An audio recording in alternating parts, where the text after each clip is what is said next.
Hi friends, welcome back to Tamil pet show. நாய்களை வளர்க்குறவங்க பல பேர் குட்டியிலேருந்தே அந்த நாயை எடுத்து வளர்ப்பாங்க. பல பேர் நாட்டு நாய்க்குட்டிகளையும் வளர்ப்பாங்க. இன்னும் சில பேர் ப்ரீடட் நாய்க்குட்டிகளையும் எடுத்து வளர்ப்பாங்க. அப்படி இல்லாமல் வளர்ந்த நாய்களை தத்தெடுத்து வளர்க்குறவங்களும் இருக்க தான் செய்கிறாங்க. என்னோடய ஃப்ரெண்ட்ஸ் ஒரு நாய் வளர்த்தாங்க. அவங்களால அதை பார்த்துக்க முடியல. இப்போ என்கிட்ட தந்திருக்காங்க. அதனால் நான் வளர்க்குறேன்னு சொல்கிற ஆட்களும் இருக்க தான் செய்கிறாங்க. எந்த பருவத்தில் உள்ள நாய்களை பழக்கிறது ஈஸிங்கிறத பற்றி தான் நம்ம இந்த வீடியோவில் பார்க்க போகிறோம்.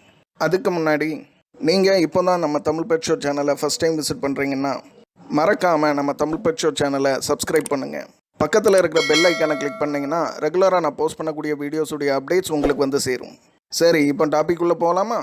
எந்த பருவத்தில் உள்ள நாய்களை நம்ம எடுத்து வளர்த்தா ஈஸியாக பழகணும்னு தெரிஞ்சுக்கணுன்னா முதல்ல நாய்களோட பருவங்களை பற்றி நம்ம தெரிஞ்சுக்கணும்.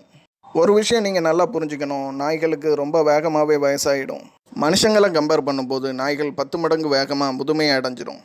நீங்கள் வளர்க்குற நாய்கள் சரியாக 3 வயசு ஆகும்போது நல்ல வாலிப பருவத்தை எட்டிடும். அதுவே 7 வயசு ஆகும்போது தான் வாழ்க்கையில் பாதியாக அது முடிச்சிடும். இன்னும் அதுக்கு 10 வயசு ஆகும்போது அது முதுமையை தொட்டுரும். இவ்வளோ குறுகலான வாழ்நாள் உள்ள நாய்கள் நம்மக்கிட்ட இருந்து தான் நம்ம வளர்க்கும்போது பல விஷயங்களை கற்றுக்கும். நீங்கள் நாய்க்குட்டிகளை எடுத்து வளர்த்தாலும் சரி, இல்லைனா வளர்ந்த நாயாக எடுத்து வளர்த்தாலும் சரி, ஒரு விஷயத்தை நீங்கள் மனசில் வைக்கணும். அது என்னென்னா, நீங்கள் உங்கள் நாய்களோட செலவழிக்கிற நேரமும் உங்கள் நாய்களுக்கு நீங்கள் கொடுக்குற அனுபவமும் உங்கள் நாய்களோட நடத்தையில் ஒரு நல்ல மாற்றத்தை கொடுக்கும். ஒரு நாய்க்குட்டி தான் வளர வளர அதோட வாழ்நாளில் பல சவால்களை புதுசாக சந்திச்சுக்கிட்டே இருக்கும். நாம் கூட அப்படி தானே. சின்ன வயசுலேருந்து நம்ம ஒவ்வொரு விஷயத்தையும் புதுசாக பார்க்குறோம், அதிலேருந்து நம்ம கற்றுக்குறோம். அதே போல் தான் நாம் வளர்க்குற நாய்க்குட்டிங்களும் நம்மக்கிட்ட இருந்து புதுசாக பார்த்து தான் கற்றுக்கும். இன்னொரு விஷயத்த சொல்லப்போனால், நாம் வளர்க்குற நாய்கள் நம்மளை ரொம்ப அதிகமாகவே கவனிக்கும். நாம் செய்கிற செயல்களில் இருந்தும் நாய்க்குட்டிகள் செய்யக்கூடிய செயல்களுக்கு நம்ம எப்படி ரியாக்ட் பண்ணுறோங்கிறத பார்த்தோம். நம்மக்கிட்ட எப்படி நடந்துக்கணும், தன்னோட எல்லை என்ன, வீட்டில் ஆட்கள் வந்தால் எப்படி நடந்துக்கணும், இல்லைனா வெளியே போனால் எப்படி நடந்துக்கணும், இது எல்லாத்தையுமே நம்மக்கிட்டேருந்து தான் கற்றுக்கும்.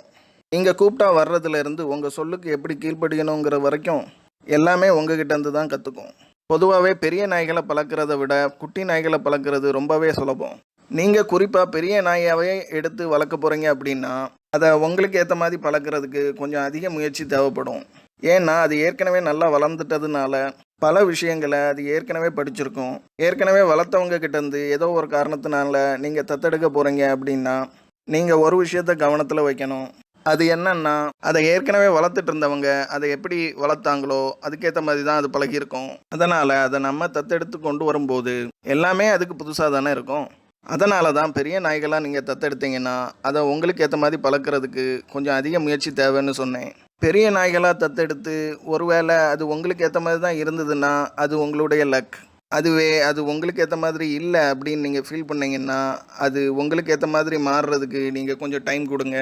டைம் கொடுத்தா மட்டும் போதாது, அதுக்கு கொஞ்சம் டைம் ஸ்பெண்ட் பண்ணி அதை பழக்கவும் செய்யுங்க. எந்த ப்ரீடு நாய்களாக இருந்தாலும் சரி, ஏன் நாட்டு நாய் குட்டிகளாக இருந்தால் கூட சரி, அதை குட்டியிலேருந்தே எடுத்து வளர்க்கும் போது அதை உங்களுக்கு ஏற்ற மாதிரி பழக்கிறது ரொம்பவே ஈஸியாக இருக்கும். இந்த வீடியோ உங்களுக்கு பிடிச்சிருந்துன்னா அந்த லைக் பட்டனை கிளிக் பண்ணுங்கள். உங்கள் ஃப்ரெண்ட்ஸ் அண்ட் ஃபேமிலிக்கு ஷேர் பண்ணுங்கள். அப்புறம் மறக்காமல் நம்ம தமிழ் பெட் ஷோ சேனலை சப்ஸ்கிரைப் பண்ணுங்கள். ஏதாவது ஒரு பர்டிகுலர் டாப்பிக்கை பற்றி நான் பேசணும்னு நினச்சிங்கன்னா அதை கமெண்ட் செக்ஷனில் லீவ் பண்ணுங்கள். இந்த வீடியோவை பார்த்ததுக்கு ரொம்ப நன்றி. நம்ம அடுத்த வீடியோவில் சந்திக்கலாம்.